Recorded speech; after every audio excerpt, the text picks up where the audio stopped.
មិនឲ្យគេក្បត់ខ្ញុំទេលោកចង់និយាយថាម៉េច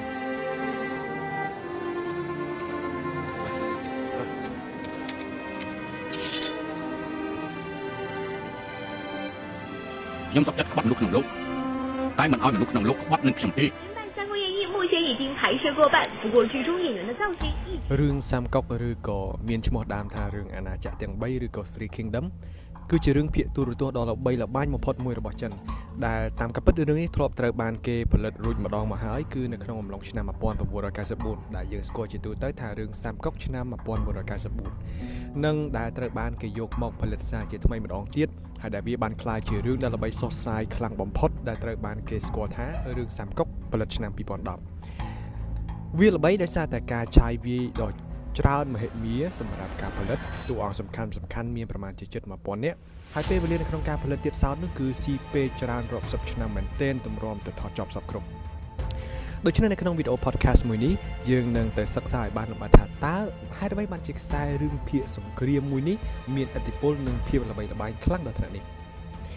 មែនទែនទៅរឿងសាមកុកឬ Three Kingdom ត្រូវបានគេទទួលស្គាល់ថាគឺជារឿងភាគទូរទស្សន៍ដែលចំណាយលុយនៅក្នុងការផលិតដ៏ច្រើនបំផុតមួយមិនធ្លាប់មានដែលបើយោងតាមព័ត៌មានមួយចំនួនត្រូវបានគេរាយការណ៍ថាវាបានចំណាយប្រាក់ប្រមាណជាខ្ទង់ជាង$30 លានឯណោះនៅក្នុងការផលិតដែលវាបានធ្វើឲ្យរឿងនេះក្លាយទៅជារឿងភាគទូរទស្សន៍មួយដែលចាយលុយច្រើនបំផុតមួយមិនធ្លាប់មានរបស់ឧស្សាហកម្មភាពយន្តចិន$30 លាននៅក្នុងឆ្នាំ2010វាអាចមានតម្លៃប្រមាណជាង$40 លាននៅក្នុងឆ្នាំ2025នេះបើគេគិតទៅលើអំពីអត្រាអតិផរណារបស់ពិភពលោករឿងសាមកុកឆ្នាំ2010ផលិតឡើងដោយផ្អែកទៅលើប្រឡោមលោកដ៏ល្បីល្បាញបំផុតមួយរបស់លូវ៉ាន់ចុងដែលឈ្មោះដើមថារឿងសាមកុកឬក៏រឿងអាណាចក្រទាំង3ឬនគរទាំង3រឿងនេះដឹកនាំផលិតដោយផលិតករឈ្មោះថាលោកកៅស៊ីស៊ីដែលគេចាប់ផ្ដើមថតរឿងនេះដំបូងនៅក្នុងឆ្នាំ2008ក៏ប៉ុន្តែសម្រាប់ការសរសេរសាច់រឿងក៏ដូចជាការសម្រាប់ព្រៀងសាច់រឿងនៅក្នុងការថតវិញគឺគេចាយពេលរហូតដល់ជាង5ឆ្នាំឯណោះដែលនេះភាសាបច្ចេកទេសគេហៅថា pre-production stage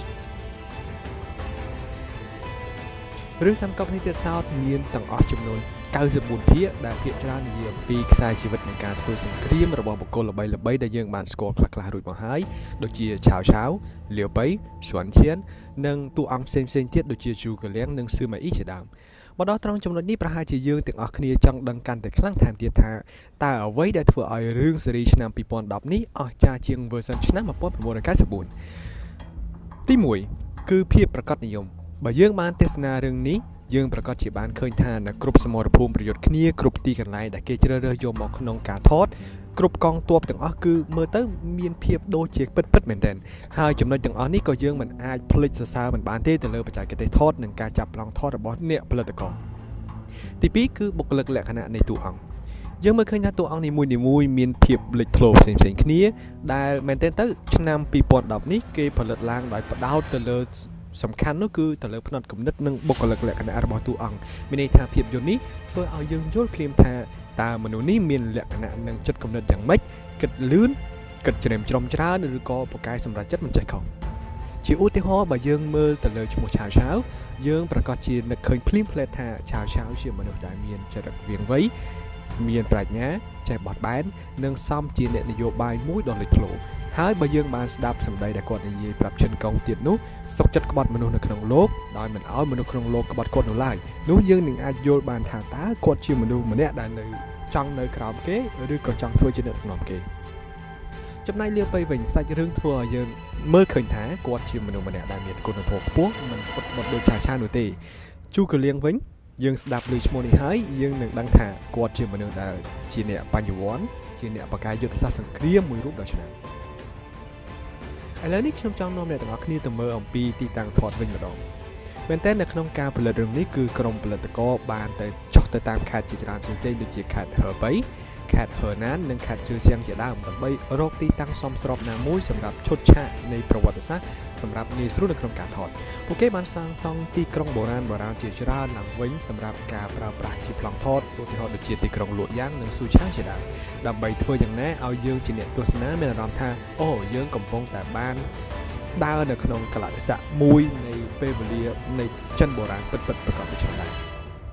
ហើយអ្វីដែលគួរឲ្យចាប់អារម្មណ៍ជាងនេះទៅទៀតនោះគឺមានតួអង្គជាង400នាក់ដែលជាតួអង្គសំខាន់នៅក្នុងរឿងដែលនេះមិនរាប់បញ្ចូលទាំងអ្នកសម្ដែងបន្ថែមជាច្រើនពលអ្នកផ្សេងទៀតទេសម្រាប់ឈុតឆាកណាមួយដែលមានការប្រយុទ្ធគ្នាជាទ្រង់ទ្រាយធំជាដើមសម្រាប់ឈុតឆាកដែលគេយកមកថតសំខាន់ដែលជាព្រឹត្តិការណ៍ស្នូលនៃភាពយន្តនេះគឺមានសង្គ្រាមឈើពីរឬក៏គេស្គាល់ជាទូទៅជាភាសាអង់គ្លេសថា Red Cliff ហើយរឿងនេះគឺត្រូវបានយកទៅថតជាភាពយន្តខ្សែដាច់មួយផ្សេងទៀតអ្នកនរគ្នាអាចចូលក្នុង YouTube Channel ហើយវាពាក្យថា Red Cliff ទៅអ្នកនរគ្នានឹងឃើញអំពីសង្គ្រាមដែលគេកាត់ចេញសញ្ញោទៅសម្ដែងជារឿងដាច់មួយប្រភេទផ្សេងទៀតដែរហើយអ្វីដែលកាន់តែអស្ចារ្យនោះគឺសម្រាប់ភាពយន្តនីតិសោតនោះគឺគេមិនបានប្រើប្រាស់ CGI ច្រើននោះឡើយដោយពួកគេបានដុតកប៉ាល់ឈើពិតសម្រាប់ថតជាក់ស្ដែងតែម្ដងទាំងអស់គ្នាអាចមើលឃើញបានថាភ្លើងវាឆេះមែនតើគឺឆេះពិតដោយគេមិនប្រើ CGI នោះទេ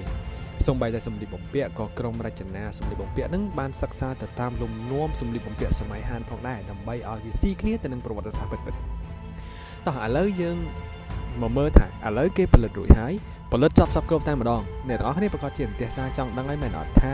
តើការចំណាយពេលរាប់សិបឆ្នាំនិងការជះលុយថតយ៉ាងច្រើនក្រាស់កែលបូករួមជាមួយនឹងកិច្ចខិតខំប្រឹងប្រែងយ៉ាងសម្បើមរបស់ពួកគេនឹងទទួលបានលទ្ធផលយ៉ាងណាទៅ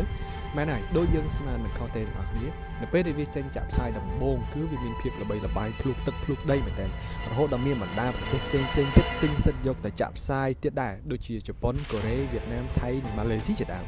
ដែលវាចាប់ផ្ដើមបានคล้ายទៅជាអំណាចស្រទន់មួយរបស់ចិននៅក្នុងវិស័យទូរគមនាគមន៍ទំនើបអស្ចារ្យមែនទែនបងប្អូនក្រោយមករឿងនេះបានជាអធិពលធ្វើឲ្យមានការយកទៅផលិតជាសាច់រឿងផ្សេងទៀតដែរដែលជួបសាច់ឈាមស្រឡាយជាមួយនឹងរឿងនេះគឺមានដូចជារឿង Nirvana in Fire ឬក៏រឿង Advisor Alliance ដែលយើងស្គាល់ជាទូទៅថារឿង Operation Mai នឹងឯងអ្នកនរគ្នា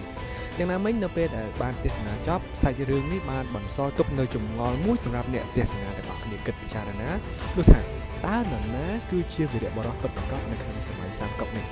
អ្នកនរគ្នាគិតយ៉ាងណាដែរណាគឺជាហេរ៉ូពិតប្រាកដនៅក្នុងសម័យនេះឆាវលាវប៉ៃឬក៏ស្វាន់ឈៀនសរុបទៅរឿងនេះគឺជារឿងភាគទូរទស្សន៍ដ៏ល្បីល្បាញបំផុតមួយនៅអាស៊ីយើងនេះហើយរឿងសាមកុកនេះមិនត្រឹមតែល្បីល្បាញនៅក្នុងចំណោមទស្សនិកជនអ្នកទស្សនាទូទៅទេក៏ប៉ុន្តែវាក៏ល្បីល្បាញផងដែរសម្រាប់អ្នកសិក្សាដូចជាអ្នកសិក្សាពីយុទ្ធសាស្ត្រសង្គ្រាមនិងចិត្តសាស្ត្រសម័យទំនើបគេបានយកវាទៅសិក្សាស្រាវជ្រាវនៅក្នុងសាកលវិទ្យាល័យល្បីៗទាំងនៅក្នុងអាស៊ីនិងនៅក្នុងអឺរ៉ុបជាដើមដូច្នេះ podcast របស់យើងបានមកដល់ទីបញ្ចប់ហើយទាំងអស់គ្នាសង្ឃឹមថាទាំងអស់គ្នា